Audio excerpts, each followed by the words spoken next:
Bonjour à tous et bienvenue dans Y'a pas que la data, un nouvel épisode.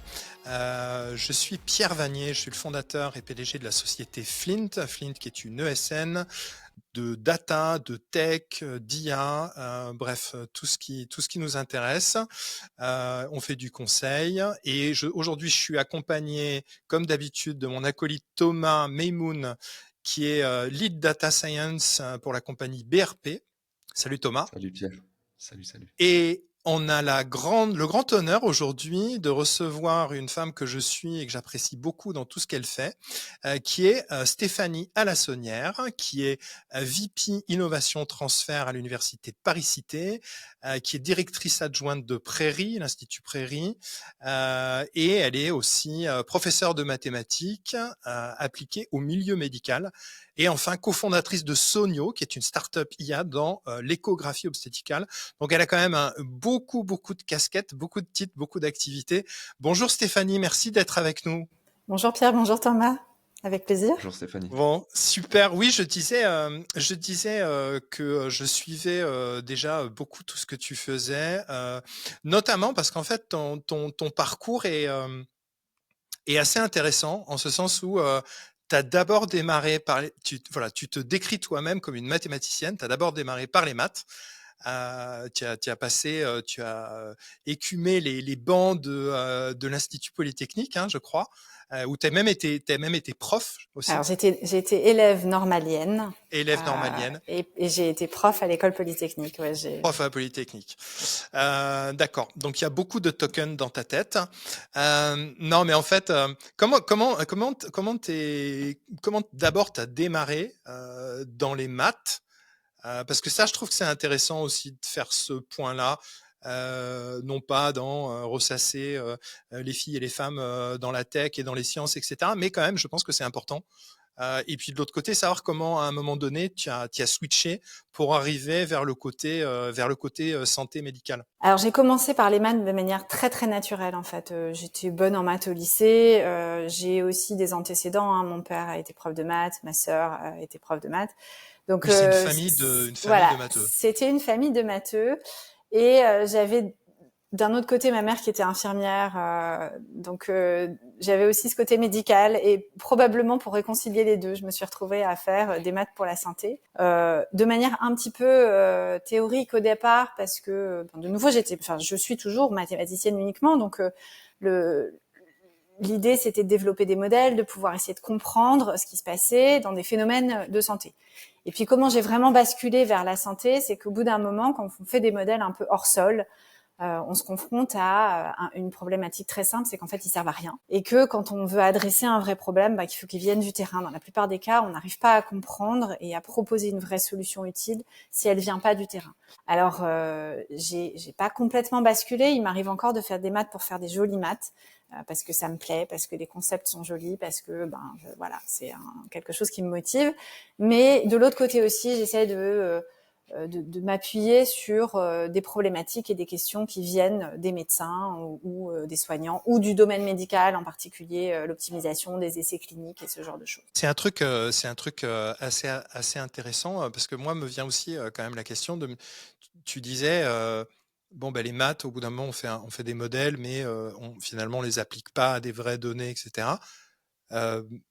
Est-ce que ça veut dire qu'il y a beaucoup de recherches qui restent quand même beaucoup dans leur propre éprouvette et en fait finalement ma question elle est un petit peu plus loin. Est-ce qu'on gagnerait pas beaucoup si d'une manière générale dans les sciences comme ça relativement abstraites on avait plus de liens avec la réalité et le monde réel pour être capable d'appliquer, parce qu'on a l'impression qu'on manque d'application de certaines sciences et que tu es allé chercher ça finalement. Le manque de j'ai de la data, mais finalement c'est des chiffres sur des cases, des datasets, mais ça représente pas grand-chose. Alors oui, c'est vrai, il y a beaucoup de recherches qui restent dans les tiroirs.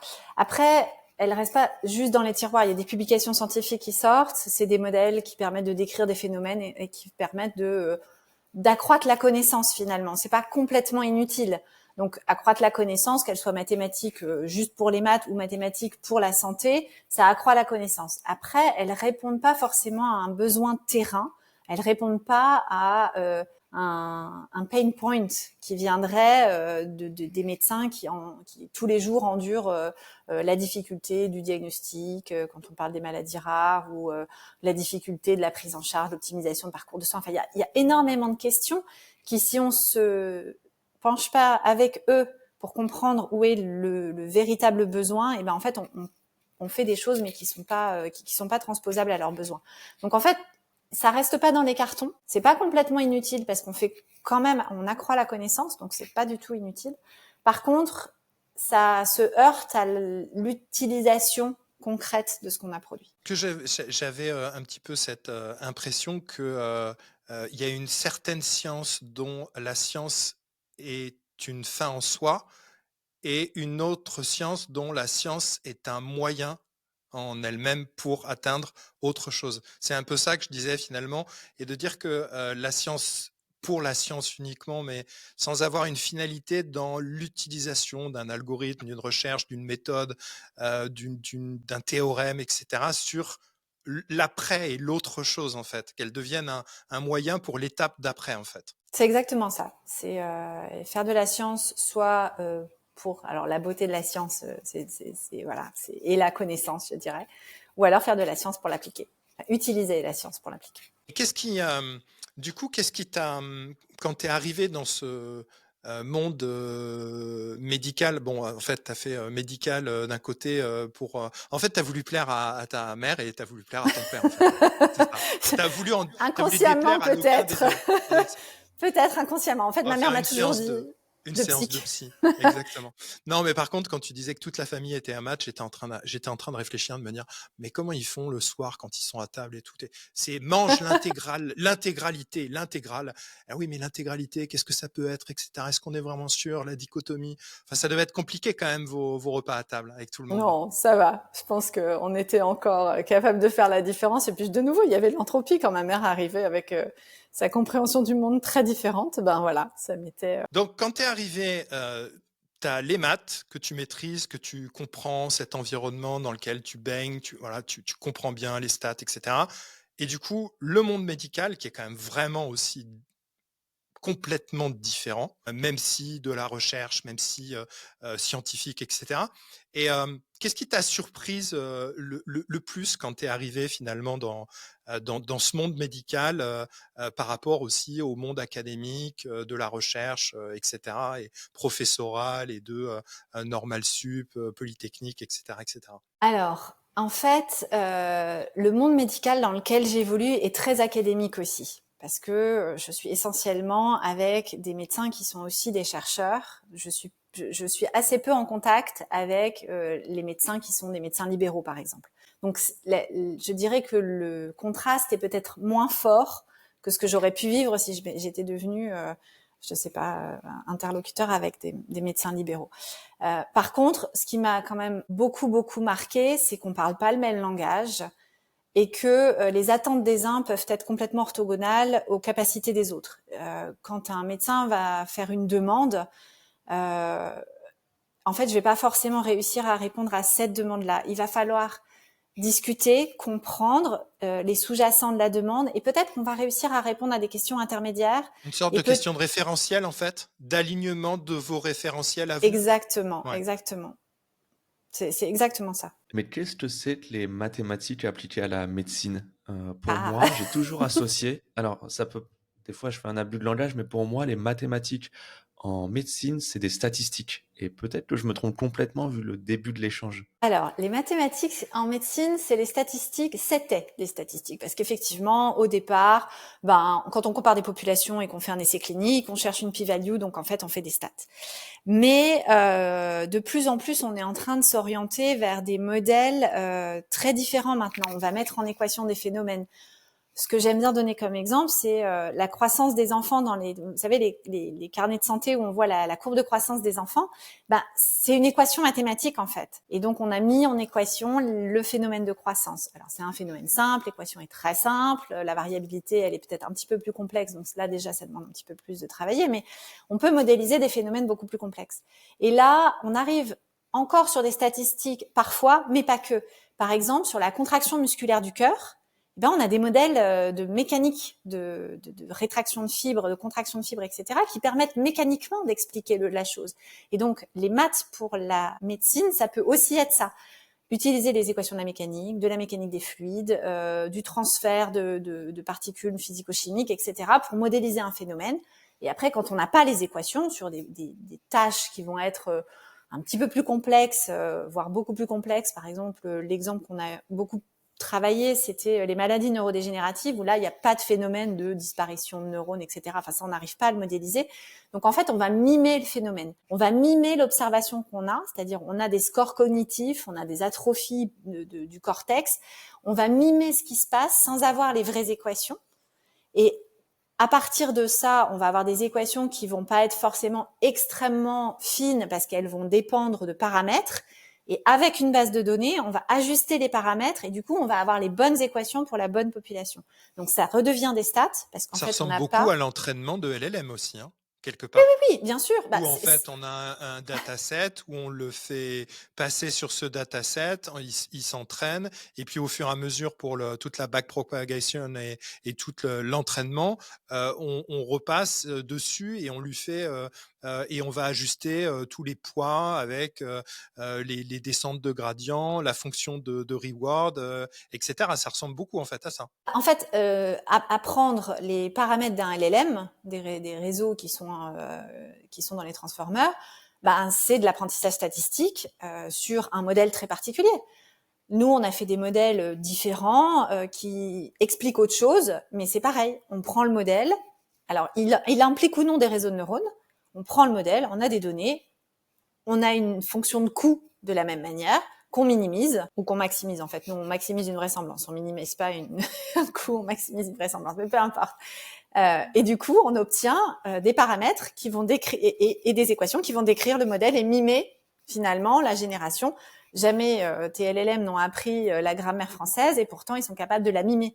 Et ben c'est exactement la même chose avec des maladies neurodégénératives, avec des phénomènes différents. Voilà. J'ai souvent entendu parler de data augmentation dans le domaine de la santé pour avoir plus de données transformées. On reviendra peut-être dessus un peu plus tard, mais j'ai aussi vu de ton côté que tu développais des modèles statistiques génératifs pour créer des données artificielles à partir de petits échantillons. Est-ce que c'est à peu près la même chose ou on touche encore un nouveau sujet? C'est exactement la même chose. En fait, Ok. c'est juste qu'on change les modèles. Les modèles qu'on a utilisés pour décrire les maladies neurodégénératives sont des modèles sur lesquels on a réussi à écrire des équations pour mimer le phénomène. Donc un peu comme écrire l'équation de croissance des enfants. Donc ça, c'était encore des équations qu'on arrivait à écrire. Il y a un moment où on n'arrive plus à écrire les équations quand on décrit des phénomènes, et donc on passe à une complexité accrue en introduisant des réseaux de neurones. Et donc c'est ce qu'on a fait. Le problème du réseau de neurones, c'est que c'est des dizaines de milliers de paramètres, donc ça demande beaucoup de données.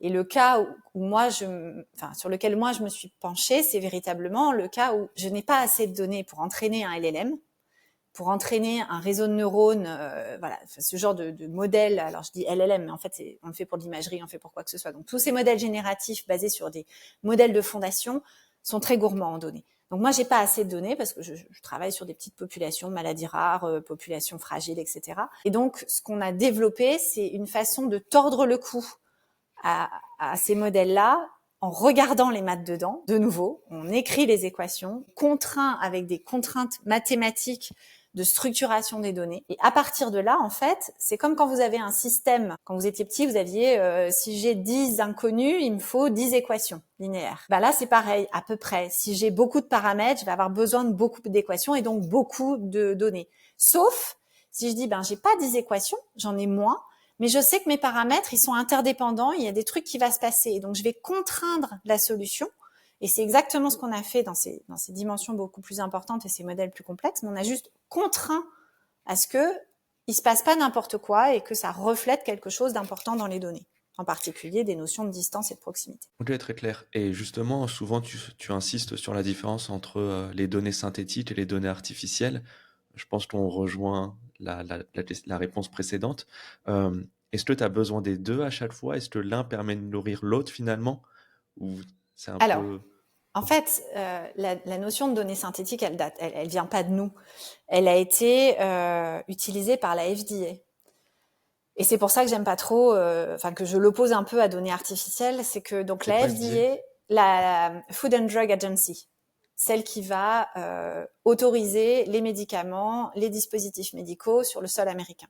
Donc la FDA regarde les essais cliniques, par exemple, et quand ils ont regardé des essais cliniques, ils ont appelé cohorte synthétique une cohorte de patients qui étaient en fait des patients d'anciens essais cliniques qu'on était allés agréger de nouveau ensemble pour créer une nouvelle cohorte. Donc j'avais un essai 1 avec des patients de l'essai 1, j'avais un essai 2 avec des patients de l'essai 2. Pour mon essai 3, je ne vais pas refaire un bras contrôle, je vais aller chercher quelques patients du 1, quelques patients du 2, je vais correctement les agencer pour faire ma cohorte. Et donc ça, ils ont appelé ça cohorte synthétique. Et C'est du stupide, coup, hein, parce qu'en fait, c'est pas synthétique, c'est une cohorte réorganisée ou une cohorte exactement. mixée ou une cohorte augmentée peut-être, mais pas synthétique. Y a pas, On est d'accord. Le problème, c'est que maintenant, quand vous allez à la FDA pour un essai clinique avec un pharma derrière, et si le promoteur, c'est une entreprise pharmaceutique, si vous dites que vous faites des cohortes synthétiques, pour eux, ils partent du principe que vous faites ce genre de choses. Et donc, du coup, on a basculé sur, on fait de l'intelligence artificielle, donc on va créer des cohortes artificielles à partir d'un petit jeu de données. On est capable de créer des patients de manière complètement numérique. En fait, ils n'ont jamais existé, ceux-là. Pour le coup, c'est pas ni des anciens ni des nouveaux. Par contre, on des les sortes de crée. jumeaux numériques en fait finalement, des patients Alors, numériques. c'est pas des jumeaux parce qu'ils correspondent à personne. En fait, Ouais. on fait une population gémellaire, si tu veux. Ça veut dire la population va partager les mêmes caractéristiques que la population initiale, mais ce seront pas les mêmes individus exactement. Et l'avantage que ça a, c'est que cette fois-ci, on part de patients qui sont pas des anciens patients, de précédents essais qui pourraient avoir été collectés dans des conditions très différentes. Prenez un essai clinique qui est avant 2019. Il n'y a pas eu le Covid, donc les gens n'étaient pas en télétravail. Il y avait plein de choses qui se sont modifiées depuis. Prenez aussi un essai clinique d'il y a 2 ans sur des problématiques cardiovasculaires. Il n'y avait pas les gens qui étaient en train de prendre le médicament miracle qui fait maigrir aux États-Unis. Et donc, du coup, on était dans des conditions extrêmement différentes. Et donc, récupérer des patients antérieurs pourrait biaiser un peu le recrutement. Alors que là, on dit stop. On prend les mêmes patients dans le bras contrôle et dans le bras traité. On en prend juste moins dans le bras contrôle. On en crée un peu plus pour augmenter la taille de la population et qui va venir compléter l'échantillon et qui permettra de faire l'étude statistique correctement. Et donc vraiment, on crée des faux patients finalement qui partagent les mêmes caractéristiques que la population qu'on a étudiée. Mais ça ouvre une question. Et je pense qu'en fait, tu y réponds un petit peu, mais juste pour bien saisir. Si tu penses que ton système, il a 10 inconnus, mais qu'en fait, on a complètement omis, on s'est pas rendu compte que le système, en réalité, il avait 11 inconnus. Mais on a créé un système à 10 inconnus. Est-ce que ça ne créerait pas du biais d'utiliser des données, que ça soit synthétique ou artificielle? Alors, les données qu'on crée, elles vont représenter la variabilité de la population initiale. Donc, c'est pas moi qui décide de combien je vais avoir de degrés de liberté finalement. La façon dont on a réussi à tordre le cou au truc, c'est que justement, je n'impose pas une dimension particulière de la représentation des données, mais je la capture. Et qu'est-ce que tu peux expliquer ce que ça veut dire? Imaginez que vous avez des disques dont la seule vous observez des images de disques noirs sur fond blanc. La seule variabilité, ça va être la taille du diamètre. Donc, je vais observer des tas de disques dont la seule variabilité, c'est la taille du diamètre. Ce sont des images, donc je pourrais dire ça vit en grande dimension, ce machin. Parce que j'ai des images, je sais pas moi, 100 par 100, ça vit en très grande dimension. En fait, ça vit pas du tout en très grande dimension. Ça vit en dimension 1. À partir du moment où je suis capable de définir qu'il y a un disque quelque part et que la seule variabilité, c'est l'augmentation du diamètre, j'ai décrit entièrement la population. Et en fait, c'est ça qu'on est en train de capturer.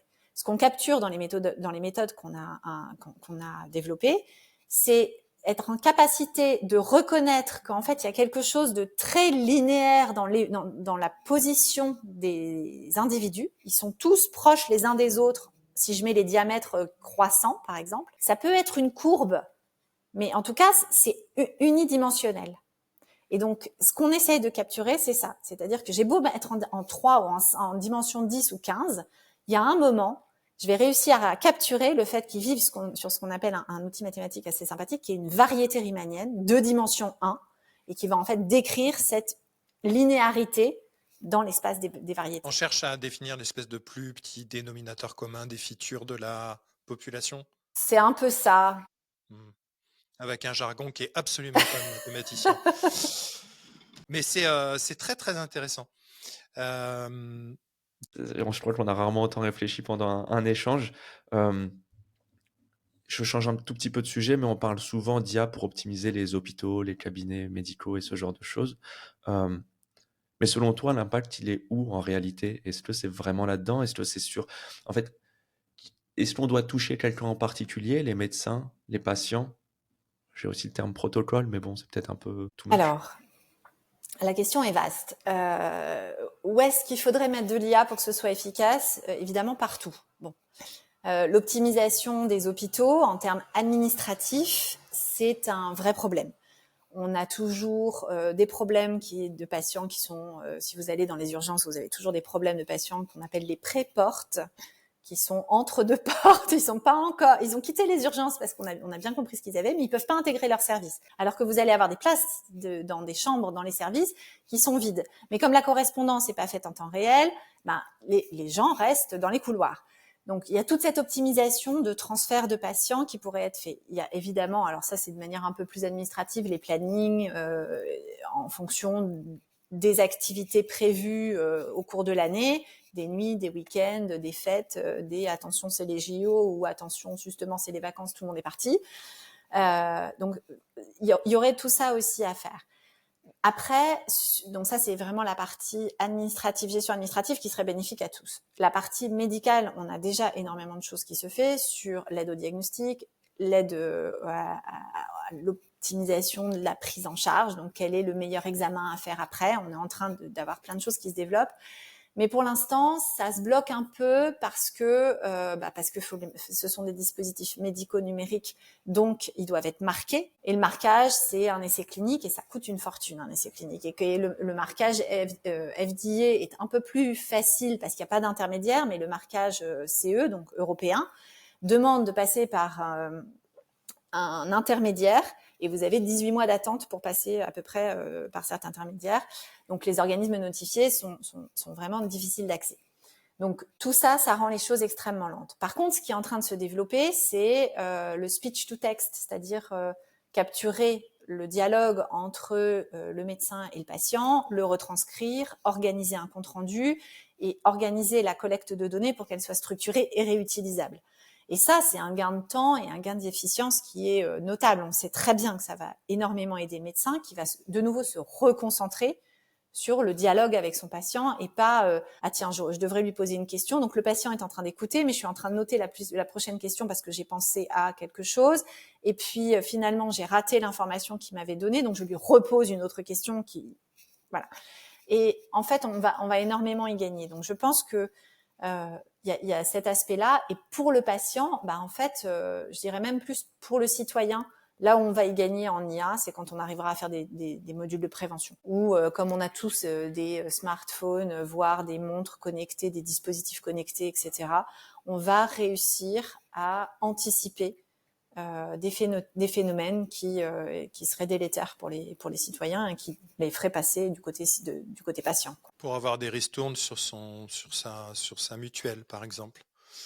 Alors, c'est pas Vanier, autorisé. ce mois-ci, vous n'avez fait votre gym que 0,43 fois sur une journée. C'est-à-dire vous avez fait 15 minutes de workout dans le mois. Votre prochaine mutuelle sera donc de 273 € pour le mois suivant. Alors, c'est interdit. En fait, il y a des interdictions en Europe. Alors, en tout cas en Europe. La question n'est pas de savoir si c'est interdit ou pas. La question est de savoir combien de temps ça reste encore interdit. Alors ça, c'est une bonne question. Je n'ai pas la réponse. Je ne rentrerai pas dans ces débats. C'est que si on regarde après les entreprises dont le but est de gagner énormément avec ce type de technologie-là, notamment l'IA, la surveillance, l'automatisation, etc., leur méthode de fonctionnement, c'est de casser et d'aller très vite. et notamment d'aller très vite pour pouvoir aller sur des flous juridiques ou des trous et être capable de prendre des parts de marché très très vite sans que le législateur puisse avoir le temps de se retourner. Mais donc du coup, Mais Pierre, attends, je me permets quand oui, même sans trop ouvrir le débat, mais en fait, ça peut aller dans les deux sens, puisque aussi, bah, tu parlais des montres connectées, Stéphanie, je suis plutôt d'accord, mais les outils, je sais même pas comment on peut appeler ça, les wearables, que ça soit les bacs, que ça soit les... Aujourd'hui, ce n'est que du domaine du privé, donc à un moment, le problème, il sera toujours le même, c'est que si on veut obtenir ces données-là, et j'imagine que, bah, je pense à la France par simplicité, ça reste l'État, elle doit acheter ces données à un moment. Et il y a cette notion de privé et de coût associé à toute cette information si précieuse sur sa population. Alors, on a une chance incroyable, c'est que dès que vous avez un acte fait par un professionnel de santé, quel qu'il soit, médecin, pharmacien, infirmière, kiné, etc., vous allez avoir un remboursement, donc les données sont remontées au niveau de l'État. Parce que il y a un remboursement. Donc en fait, comme c'est payé par le frais du contribuable, ça revient à l'État au bénéfice du contribuable. Donc ça, c'est une première chose. Après, effectivement, sur les montres connectées, sur les téléphones qui comptent le nombre de pas qu'on a fait dans la journée, ou etc., ce sont des données qui vont évidemment appartenir à celui qui... Normalement, la donnée appartient à celui qui la génère, attention, sur le sol français Voilà. en tout cas, mais il n'empêche qu'elle peut être exploitée parce que hébergée par le promoteur du device en question. nos Donc, amis GAFAM. par exemple. Donc, il va y avoir, mais il y a déjà, ils ont fait des études. C'était un prof que je connaissais bien qui était dans le Minnesota, il s'appelle Guillermo Sapiro, qui avait fait justement des études sur les montres connectées Apple pour savoir si le fait que la montre sonne, alors j'ai pas une montre connectée, hein, moi j'ai une vieille montre, enfin une vieille, pas vieille, mais une montre normale, si la montre sonne toutes les 50 minutes pour vous dire qu'il faut vous lever si vous avez été assis pendant 50 minutes, est-ce que ça permettait d'augmenter le taux de mobilité des personnes portant ces dispositifs. Et en fait, ils se sont aperçus que si vous êtes très sédentaire et que vous bougez très peu, si ça sonne, très bien, vous allez le faire sonner, ça va sonner une deuxième fois 5 minutes après, puis en fait, vous n'allez pas vous lever parce que voilà, c'est pas votre trip. Par contre, si vous êtes déjà un peu sportif, un peu machin, vous allez le truc sonner, et puis en fait, ça n'a fait que renforcer les écarts entre les gens qui se levaient et les sportifs et les non sportifs. Donc bon, ils ont fait des études, c'est sympa, pour montrer qu'en fait leur truc ça servait à rien, en tout cas pas à ce qu'ils espéraient, c'est-à-dire faire bouger plus les gens qui bougeaient pas. Les résultats, je crois, sont publics. De nouveau, il faut chercher Guillermo Sapiro. Et donc, c'était très intéressant de voir ce qu'il avait fait parce que ça prouve qu'aux États-Unis, les données qui sont collectées, elles sont utilisées effectivement par le propriétaire qui était Apple. Donc, on aura ce genre de truc. De là à ce que, en tout cas, en Europe, aux États-Unis, je pense aussi, ça va être compliqué, ce soit utilisé par les assureurs ou les mutuelles, il va falloir qu'elles déboursent. Parce que si elles veulent les données d'Apple, Apple ne va pas les vendre à bon marché, et parce que eux peuvent en faire des choses aussi. Donc oui, il y aura une monétisation de la donnée, et ça, alors sur le sol américain, ça existe déjà, donc ce serait pas nouveau. Super. J'ai jeté mon Apple Watch depuis 5 minutes. Je saute dessus à pieds joints. Non, mais bon, avec tous ces wearables, on va avoir un avenir assez sympa. Tu as fait aussi Sonio, diagnostic prénatal. Déjà, est-ce que tu peux nous en dire un peu plus sur ce projet Sonio? Parce que je crois qu'il est assez protéiforme, mais il y a pas mal de choses dedans. Il n'y a pas que l'échographie obstétrique, etc., mais il y a tout un tas d'autres choses. Et est-ce qu'il y a de l'IA dedans? Et voilà. Alors, Sonio est né d'une manière très très à la mode, ce qu'on appelle la deep tech maintenant. C'est-à-dire qu'en fait, c'était un projet de recherche. Chef de service de la maternité de Necker, Yves-Ville, avec un de ses collègues qui s'appelle Julien Stirnemann, sont venus nous voir en nous disant, voilà, on a un problème d'engorgement des centres de diagnostic prénatal. Il y a des gens qui n'ont pas grand-chose et qui harcèlent la secrétaire parce qu'en fait, mine de rien, même pas grand-chose sur un bébé, sur un bébé en devenir, ça inquiète les parents. Donc, c'est évident que si vous dites aux parents, il faut un deuxième avis, ça devient la catastrophe. Alors, il faut rassurer ces patients-là. Et du coup, ça laisserait la place à des patientes qui en ont vraiment besoin pour une intervention in utero ou pour un complément de diagnostic qui nécessiterait une intervention diverse. Donc ça, c'était le texte médical. La contrainte mathématique, c'est d'apprendre en fait à partir d'un premier signe échographique, donc 6 orteils au pied gauche, à dérouler un arbre de décision qui est de très très grande dimension parce qu'on a à peu près 1000 signes échographiques, plus de 400 maladies du fœtus. Et puis, on a beaucoup d'incertitudes sur les prévalences des maladies, sur les prévalences des phénotypes conditionnellement aux maladies, des co-occurrences de phénotypes, parce qu'une maladie rare, c'est malheureusement très souvent des co-occurrences qui permettent de la détecter. Et donc, on a travaillé, alors oui, avec de l'apprentissage par renforcement, donc c'est de l'IA. Et à la fin de la thèse de Rémi Besson, que j'ai supervisé avec Erwan Le Pennec, qui était prof Alix avec moi. Et puis moi, j'ai déménagé entre-temps à Paris-Cité, mais lui, il est resté à Alix. Donc, on a co-encadré cette thèse. Rémi avait, à la fin de sa thèse, un outil qui fonctionnait en temps réel, qui gérait 80 pathologies déjà. Et donc, on s'est dit, allez, go. On a eu la chance de trouver sur notre chemin Cécile Brosset, qui est devenue la CEO, qui nous a embarqué d'abord Rémi comme CSO, vraiment développer la technologie pour passer à plus de pathologies, pour passer à l'essai clinique nécessaire en rétrospective pour valider la méthodologie, etc. Et puis nous, comme cofondateurs, les 2 scientifiques et 3 médecins, qui étaient donc Yves Julien et Emmanuel Spaggiari. C'est une super histoire, ça. C'est une super histoire. Rémi Non, a mais fait une super je thèse. prends juste le temps parce que d'habitude, je suis tout le temps en train de bâcher, d'être pessimiste, d'être ronchon, etc. Mais là, j'ai envie de dire, c'est quand même une super histoire d'un truc qui marche. Non, Ouais.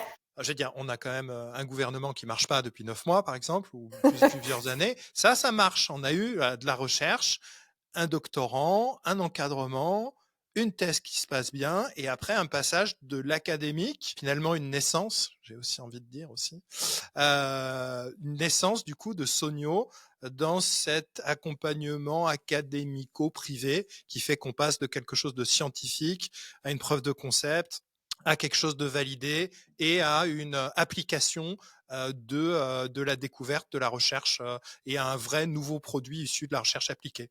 C'est Donc ça. bravo. Merci. Mais c'est Rémi qui a fait le boulot.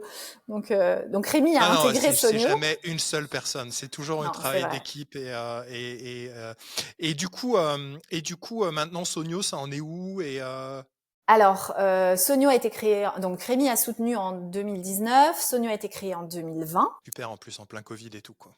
Ouais, oui, on a fait tout ça très très bien. On a donc créé Sonio en 2020 avec Cécile à sa tête et Rémi comme bras droit scientifique. Depuis, la start-up a beaucoup grossi. Elle a fait d'autres modules. Donc, il y a ce module de diagnostic des maladies rares, mais il y a eu d'autres modules intermédiaires, en particulier le contrôle qualité de l'examen. Donc, quand vous avez une série d'images qui sont recueillies pour l'examen échographique, en fait, il y a des standards qui sont fournis par les sociétés savantes.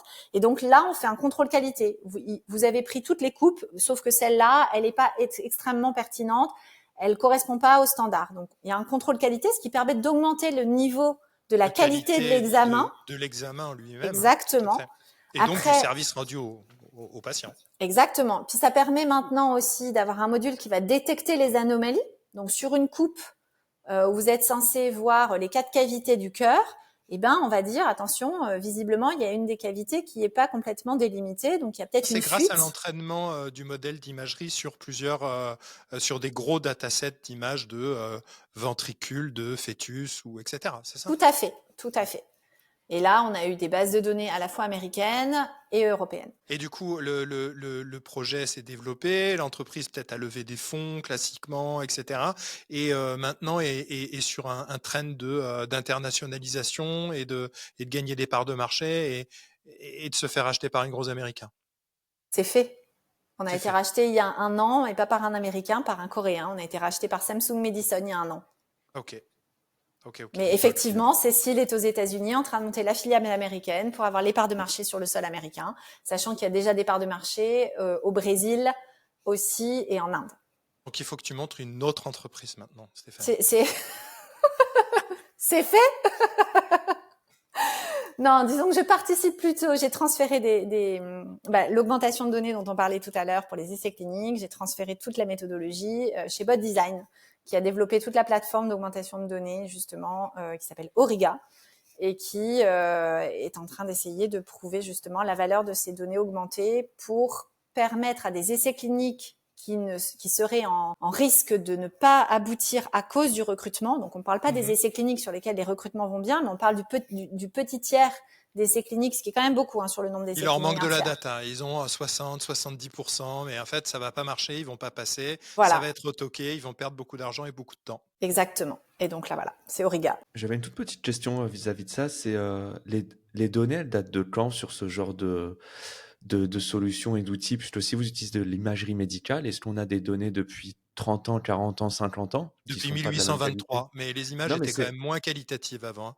non, mais c'est une vraie question, puisque ça se trouve, il y a 10 ans de données, c'est déjà merveilleux, mais aussi en 10 ans, je pense qu'il y a des pathologies, j'y connais rien du tout, qui se sont créées, les comportements, on n'est plus les mêmes humains qu'il y a 40 ans ou 50 ans, du moins les naissances, j'imagine, 100 ans, c'est encore autre chose. Est-ce que c'est quelque chose que vous avez peut-être dû considérer? Il a fallu considérer une chose beaucoup plus basique, c'est les différents appareils qui font l'échographie. Quand vous avez une marque ou une autre, il y a des qualités d'image différentes, vous allez avoir des résolutions différentes. Ouais. Et donc du coup, il a fallu déjà gérer ça. Donc c'est-à-dire même à l'instant présent, si on collecte de l'imagerie, toutes ces images. Il fallait prendre en compte toute cette variabilité d'imagerie. Je me souviens d'un test qui avait été fait, je crois que c'est Therapixel qui l'avait fait sur la mammographie. Ils arrivaient à avoir une discrimination sur non seulement la machine, mais l'opérateur qui avait utilisé la machine. Parce qu'en fait, quand on place en mammographie... Il y a des biais dans l'opérateur aussi. Exactement. Images, et donc, il fallait absolument être en capacité de lisser tout ça. Donc, c'est hyper important d'avoir accès à des bases de données représentatives. C'est-à-dire que s'il en manque, on ne sera pas en capacité de comprendre cette frange-là des données qui n'aura pas été vue. Ok, c'est hyper intéressant. Bon, je me permets d'aller sur un autre sujet, moi, que j'ai franchement hâte de débuter ici. C'est que souvent, donc, la médecine de façon très très large, il y a beaucoup d'administratifs. Tu l'as mentionné un peu auparavant. Ce n'est pas que ça, bien sûr, mais il y a beaucoup d'administratifs. Et donc, l'intelligence artificielle, c'est quelque chose qui peut faire peur comme un grand remplaçant. Donc, je n'utiliserai pas d'autres termes, mais un grand remplaçant, et ça irait faire perdre de l'emploi pour les pays et ce genre de choses. J'ai vu auparavant, tu disais souvent que l'enjeu, c'est pas l'automatisation, mais l'inclusion.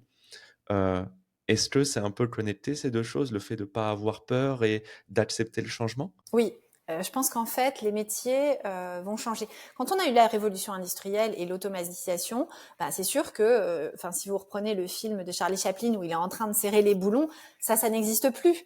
Mais il y a des métiers autres et des métiers qualifiés qui sont apparus en fait. Et là, on va avoir des interfaces entre l'outil d'intelligence artificielle et le médecin. Parce que c'est pas le médecin qui va comprendre la technicité du truc. Il aura, comme dans un service de radiologie, il y a des manips radio qui positionnent la personne, qui font attention à ce qu'il y a besoin ou non de produits de contraste, etc., etc. C'est pas le radiologue que vous voyez quand vous rentrez dans votre scanner ou dans votre IRM. C'est un manip radio. Parce que c'est lui qui connaît comment gérer et configurer la machine. Ce sera pareil. Donc, il y aura, oui, je pense, des métiers qui vont disparaître. Mais il y en aura d'autres, des métiers tout aussi qualifiés, voire davantage qualifiés, qui vont apparaître parce qu'on va avoir besoin d'interfaces, on va avoir besoin justement que tout le monde réussisse à se parler pour pas qu'il y ait des cloisonnements. Donc, j'entendais hier dans un événement un médecin, un oncologue, Fabrice Denis, qui disait le médecin sans IA sera remplacé, lui n'existera plus. Par contre, un médecin qui utilise correctement l'IA, lui, il va rester et lui, il va se développer. Et c'est ça qui va se passer. Une infirmière, par exemple, elle va avoir à gérer des données qui vont lui remonter de dispositifs connectés, des pacemakers, des choses comme ça. C'est pas le médecin forcément qui va analyser ces données-là. Il faut qu'elle soit en capacité de le faire. Donc, on va avoir des infirmières de pratique avancée qui vont avoir des compétences en IA. Les kinés, de la même manière. Comment ils vont gérer le fait qu'avec simplement quelques données sur la motricité, la marche, etc., ils vont être en capacité d'adapter la rééducation. Mais tout ça, ça va faire que les kinés vont aussi avoir leur métier qui va évoluer. Donc, alors, je pense que la secrétaire médicale risque de disparaître dans sa façon de faire là. Mais je connais le métier de secrétaire médicale pour l'avoir vu De nouveau, ma mère était en milieu hospitalier. Elle récupérait le dictaphone du médecin, elle avait les écouteurs et elle tapait ce que disait le médecin et le médecin relisait derrière. Mais ça n'existe déjà plus en fait. La secrétaire médicale ne fait déjà plus ça. Donc, ça a déjà évolué. Par contre, il va falloir être en capacité de vraiment embarquer tout le monde parce que tout le monde va être concerné. Si on se dit on n'a pas besoin de former les infirmières, c'est faux. Elles vont être en première ligne. Donc, il va falloir embarquer tout le monde. Donc, l'inclusion, exactement, c'est l'inclusion de tous. Mais comment on inclut des personnes qui ont travaillé dans un domaine pendant 20, 25 ans, 30 ans? Moi, c'est un peu ça la question que je me pose. Et oui, je suis complètement d'accord, mais les personnes aux accueils qui sont vraiment essentielles ou des personnes qui accompagnent les médecins, qui font ça et qui ont créé des compétences au niveau du cerveau et même moteur sur la façon de faire, comment on les fait passer à l'étape suivante, dire bon, bah ça, vous allez le déléguer, ça, on n'a plus besoin de cette compétence, vous allez vous concentrer sur autre chose. Bien sûr, les gens de 20, 25 ans, 30 ans, ils devront accepter le changement. Mais les personnes qui ont plus de bouteilles, c'est ok de dire ça, plus de bouteilles, c'est difficile. Ben oui, mais en même temps, je pense que les gens, alors je sais pas, sont assez contents de changer un peu de leur petite routine. Et donc, évidemment, et ça, c'est toujours ce qu'il faut considérer. Quand vous avez une innovation, le coût du changement doit être à considérer avant l'apport et le bénéfice que ça pourrait créer. Parce que si la marche à monter, elle est trop haute, eh ben, vous n'arriverez pas à les faire monter la marche et donc votre truc sera jamais accepté. Il va falloir des outils qui font monter les marches petit à petit, ce qui vont permettre aux gens de s'adapter petit à petit aux effets. Et évidemment, si vous leur dites bon bah alors du jour au lendemain tu passes de secrétaire médical à je sais pas IPA, bah non, ça c'est absolument impossible. Par contre, si petit à petit on explique que c'est plus le dictaphone, mais ça va être de la relecture médicale, mais vraiment médicale. Donc c'est elle, la secrétaire médicale, qui va faire la relecture. Alors je suis pas très politiquement correcte entre les elle et les il. Hein, secrétaire, j'ai mis elle, désolée. C'est voilà. Mais voilà, les biais, mais c'est pas grave. J'assume, tant pis. Donc la secrétaire médicale va avoir probablement un métier beaucoup plus intéressant en termes d'intellectuel, c'est-à-dire c'est plus juste frapper un texte. Voilà, elle va avoir à relire, savoir s'il y a une cohérence, peut-être détecter sur les documents qu'elle aura eu au préalable qu'il y a une incohérence, corriger les hallucinations ou des choses comme ça. Elle aura mais si on arrive à le faire progressivement et que l'embarquer ne se fait pas en disant débrouille-toi, mais vraiment en embarquant. C'est-à-dire on la forme, on l'aide, on l'accompagne. Et ben là, on aura une adoption. Mais on aura l'argent pour faire ça en France? Je rigole, on passe à autre chose. J'ai aussi une autre question. On a parlé en intelligence artificielle, et tout le monde le sait, il y a beaucoup de biais. Il y a beaucoup de biais. Donc, encore une fois, on parle d'IA qui peut aider les personnes à travailler dans le milieu hospitalier, milieu médical et tout ça. La difficulté aujourd'hui, c'est que l'IA a besoin de voir beaucoup de données similaires pour comprendre un cas. Comment on pourrait faire si on passe par des IA pour le cas et les biais, il y en a plein, les maladies rares qu'on voit très peu, les femmes qui sont sous-représentées, les enfants qui sont aussi représentés par rapport aux hommes adultes. Les personnes âgées, les personnes tête de couleur, ça a des impacts différents. Je sais pas, je sais pas du tout. Mais comment on fait, puisqu'il faudra des milliers et des milliers de cas que l'IA voit pour pouvoir peut-être remplacer un humain, alors qu'un médecin, il voit 2-3 cas, il comprend qu'il y a une nouvelle pathologie, j'en sais rien, tu vois. Comment on fait? Alors ça, c'est une vraie question. En fait, nous, ce que l'on demande, donc on travaille sur des petits échantillons. Donc les petits échantillons, c'est assez facilement biaisé, de nouveau. Donc l'idée, c'est d'avoir toujours un médecin qui soit en capacité de nous valider la représentativité de la base. Parce que comme j'ai pas beaucoup de données, d'abord j'ai besoin qu'elles soient de très bonne qualité, parce que quand elles sont de mauvaise qualité, si j'en ai beaucoup, en fait le nombre va gommer les erreurs locales, et donc finalement ça ira. Mais quand j'en ai pas beaucoup, j'ai besoin qu'elles soient de bonne qualité. Et puis après, j'ai besoin qu'ils me certifient que si je suis en train de considérer un cancer du sein, j'ai bien 2% d'hommes dans ma population, parce que la prévalence du cancer du sein chez les hommes, c'est à peu près 2%.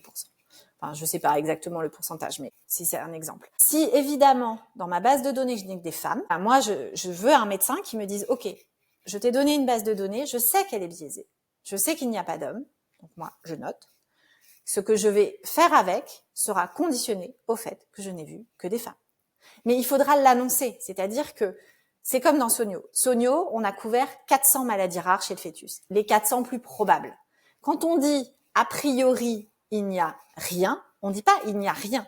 On dit votre bébé ne souffre d'aucune des 400 pathologies qui sont référencées dans notre algorithme.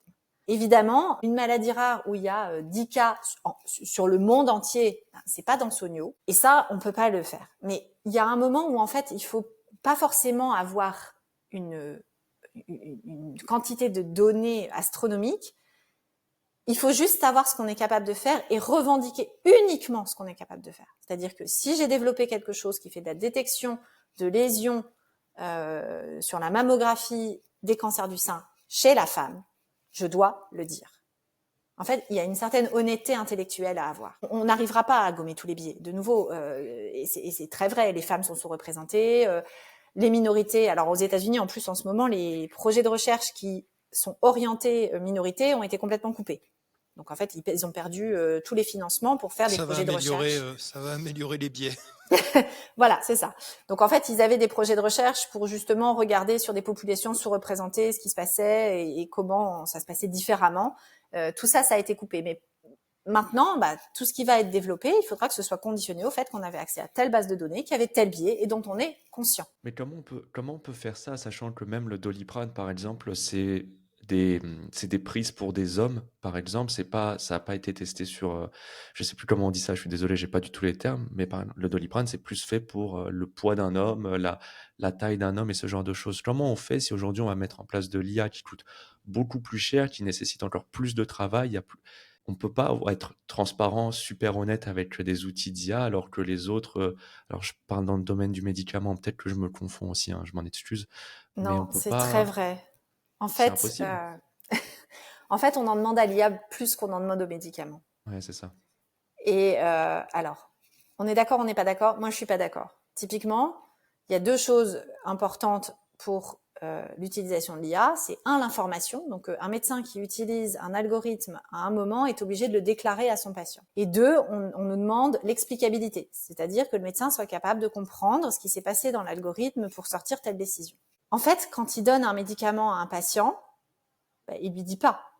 Alors attention, le médicament, c'est telle molécule qui va agir comme ça sur vos petites cellules et qui vont produire telle protéine, qui vont faire que toute cette cascade machin et que vous allez avoir moins de cholestérol à la fin. Je suis même pas sûre qu'il le sache. Donc en termes, que tout ce processus chimique est quand même extrêmement complexe. Hein. Je suis pas sûre que les médecins soient en capacité de l'expliquer pour tous les médicaments qu'ils prescrivent. Donc on en demande plus en termes d'explicabilité aux IA qu'aux médicaments. Et deux, quand vous dites à un patient, by the way, la décision que j'ai prise a été aidée de l'IA, vous insinuez le doute dans la tête du patient. Tiens, il n'a pas été capable de prendre sa décision tout seul, donc en fait, il n'est pas capable de faire le truc. Mais personne ne se demande aujourd'hui pourquoi le médecin généraliste vous envoie faire un IRM quand vous avez mal au genou. Et puis, pourquoi il va utiliser l'imagerie d'IRM pour prendre une décision? Il a juste utilisé un outil supplémentaire. Et by the way, il va pas non plus dire au patient, vous allez rentrer dans l'IRM, tous vos spins vont s'aligner dans une certaine direction et nous allons attendre le temps de relaxation. Si vous faites ça, la personne n'ira jamais dans l'IRM. Qu'est-ce que ça veut dire et on met le doute, et on met l'angoisse, et on met le stress. Et on est en train de faire de l'IA exactement ce qu'on veut pas faire avec le reste. Trop d'explicabilité qui finit par faire que même les médecins eux-mêmes, ils savent plus très bien ce qu'ils doivent savoir sur la méthodologie. Et pourquoi alors ça? Parce que les gens ont peur, c'est nouveau, je pense, je sais pas. En fait, je sais pas pourquoi. C'est assez, oui, je veux bien comprendre que c'est nouveau, que ça fasse peur, etc. Mais d'un autre côté, on a quand même des fabuleux chercheurs qui pourraient être de bons conseils par rapport aux législateurs, aux politiques et aux différents corporatismes scientifiques de la santé, etc., pour essayer d'aller plus vite et de passer par-delà ces espèces de peurs irrationnelles et qui peuvent être des fois infondées, en fait, finalement. En fait, ils nous demandent... alors, c'est surtout les régulateurs. Ces espèces de principes de précaution. Bah ouais. En OK. fait, c'est le principe de précaution. On se cache derrière pour ne pas avancer. Et ça, enfin, Mais à ce moment-là, il faudrait peut-être qu'ils évitent de développer et de mettre le all-in sur, toutes les activités de défense avec l'IA, parce que je pourrais dire que ça peut être aussi important au niveau du principe de précaution. alors je Pourquoi on rentrerai continue pas. à développer des drones et des solutions anti-drones avec l'IA? Pourquoi, tout le système de défense, et la ligne défense et l'industrie de défense est pas, noir sur blanc, et est exonérée de l'AI Act? C'est marrant, comme on a des principes de précaution pour certaines industries et peut-être moins pour d'autres. Je rentrerai pas dans le débat. Je suis d'accord qu'on active le principe de précaution un peu trop. Ah oui, mais et si on n'avait pas utilisé l'IA, qu'est-ce qui se serait passé? Ben, vous auriez pas terminé votre essai clinique. Est-ce que ça peut être une peur de la part de tout le corps médical aussi? Parce qu'on sait qu'ils peuvent être très. Il y a une grosse corporation qui est quand même assez puissante, assez bien installée. Est-ce qu'il peut y avoir une espèce de freinée des cas de fer en fait sur toutes ces technologies-là par peur de. Est-ce qu'un Moi, je médecin les peut être vois pas. simplement remplacé par un énorme arme de décision et un énorme LLM? Non, parce que il y a toujours cet aspect très très euh, Humain, personnel, empathique? humain, empathique, et pas seulement empathique en fait. La détection de signes faibles quand vous discutez avec Quand on quelqu'un, se voit. quand on Qui se fait que là, voit, on a même moins de signaux faibles que si on se voyait en réel. exactement. Et donc, je pense que de nouveau, le médecin seul sera remplacé, le médecin qui utilise l'IA va se développer. Et il restera là, il restera présent d'abord parce que le patient aura besoin de cet interlocuteur. Il peut pas y avoir juste prenez du Doliprane point. Il faut expliquer pourquoi. Enfin, il y a ce langage, ce besoin de verbalisation de la pathologie, de la prise en charge, de tout ça qui va continuer à être nécessaire et qui doit être humain parce que de nouveau, on n'est pas en train de parler Parce d'aller que j'ai pas acheter envie des oranges. on n'a pas envie d'avoir un LLM qui te dise, écoutez, Voilà, c'est ça. asseyez-vous, je suis désolé, mais en fait, il vous reste 3 mois, quoi. C'est ça, exactement. Donc là, je pense que jamais un médecin ne sera remplacé comme ça. Enfin, c'est pas possible. Par contre, il y en a qui ont peur, mais c'est une frange assez mineure. Moi, tout ce que je vois, même dans des congrès de médecins libéraux, Ils sont plutôt assez, ils sont plutôt ouais, appétents. Ils sont vraiment plutôt OK. appétents. Et donc c'est pas une crainte des médecins. Je pense que c'est une crainte des régulateurs d'autoriser quelque chose qui finalement aurait un effet délétère a posteriori. Mmh. Imaginez un essai clinique. On est en train de Pourtant, on tester s'est quand même tous un fait vacciner médicament. contre le Covid Et ouais. et moins de précautions à ce moment-là aussi. Bah ouais, bah c'est ça en fait. C'était le temps de crise, c'était un moment très compliqué et où on est passé outre le principe de précaution. Mais un essai clinique où vous allez avoir des patients artificiels qui ont été créés pour compléter le bras contrôle, un résultat qui est sorti et en fait on s'aperçoit que en fait c'est pas finalement mieux que le contrôle quand on l'utilise dans la vie réelle. Mais en fait, ça existe déjà. Les phases 4 des pharma, elles le font déjà. Elles ont mis sur le marché après la phase 3 et elles font une phase 4 pour vérifier que ce qui s'est passé en phase 3, c'était bien ce qui se passe sur le terrain. Parce que quand vous avez un essai clinique, tout est standardisé, les recueils de données, les protocoles, machin. Les patients, ils sont dans des tuyaux, hein, ils suivent, ils sont dans le tunnel. Voilà. Mmh. Alors que dans la vraie vie, ils sont pas dans le tunnel. C'est pas du tout pareil et donc les effets sont toujours différents. Mais et si on avait utilisé plus de patients dans le bras contrôle, on aurait peut-être vu que finalement il n'y avait pas une si grande différence. Oui, mais enfin si on avait essayé d'avoir autant de patients dans le bras contrôle, en fait on n'aurait jamais mis ce médicament sur le marché parce que on n'aurait pas pu finir l'essai clinique. Donc en fait c'est assez ambivalent. Alors je dois bien dire qu'il y a certains qui ont envie d'y aller dans les autorités. D'autres qui sont beaucoup moins appétentes, voire même très réticentes. Et c'est pas des médecins, c'est des régulateurs.